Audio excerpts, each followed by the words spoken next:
Now this, ladies and gentlemen, are the Churchill War Rooms. Why is it called the Churchill War Rooms? That's because we have two things here.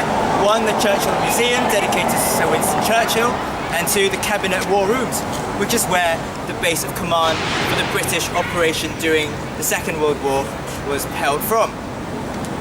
Now, you can actually go in. Unfortunately, it's paid, but it's actually worth going if you're really interested in military history. The Cabinet War Rooms have been left as they were at the end of the war. So if you go in there, you get to see the tables, you can see the furniture with all the documents on the tables. The rooms are left exactly as they were. So you kind of get a sense of what it was like, the fervour of activity during the Second World War while the base was in operation. Unfortunately, there's a problem with the Cabinet War Rooms. They're around about 3 meters below where we're standing at the moment. Now Hitler had a bunker that was 15 meters below the ground, which essentially means that if a Nazi bomb had indeed hit this place, the Cabinet War Rooms would have gone down, and so would have the British government. Unfortunately for the Germans, and fortunately for the British, none of that happened, and we actually survived the war quite well, if you think about it.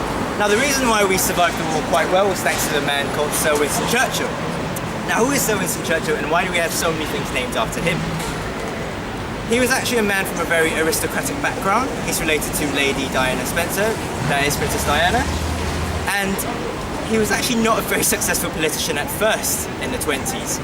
In fact, he had a period of time known as his wilderness years, during which his popularity was at a very, very low place.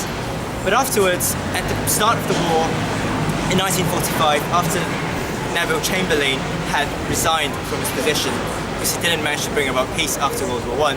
So Winston Churchill took over, and with his motivational speeches, his radio broadcasts, he managed to keep Britain sufficiently motivated to get it past the war in a period of time when it seemed that Britain was the only country that was standing up to the Germans.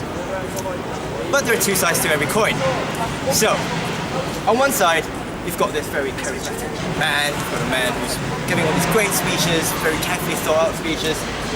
But on the other side of the coin, you've got a man who's a bit of an alcoholic, and a bit of a misogynist as well.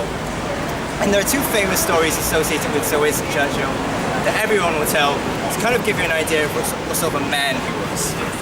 Now he often turned up to Parliament sessions drunk, and there was a female member of Parliament who turned to him and said, "Winston, you're drunk." So Winston Churchill turned and said, "Madam, it is true that I am drunk, but in the morning I will be sober. But you will still be ugly." So, that's one story.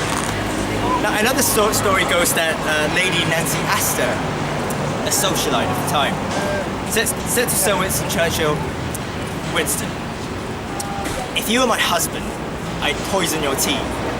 To which Sir Winston Churchill replied, "Madam, if you were my wife, I'd drink it." So, there you have it, portrait of a man. Now, if you're interested in military history, I've mentioned you can actually go to the Imperial War Museum, and that's in the south, that's in Southwark Borough. You can go to the Imperial War Museum.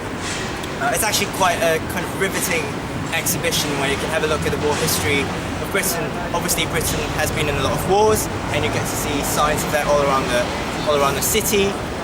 And actually, if you want to learn a bit more about kind of early London as it is, and the kind of different things that it has gone through over the years, there's always the Old City tour that you can go on. We do offer it. There's probably one this afternoon. You can probably ask about that at the pub later. And yeah, that's pretty much all you need to know. So I'm going to now take you to see one of the most famous clock towers in the world. Let's go.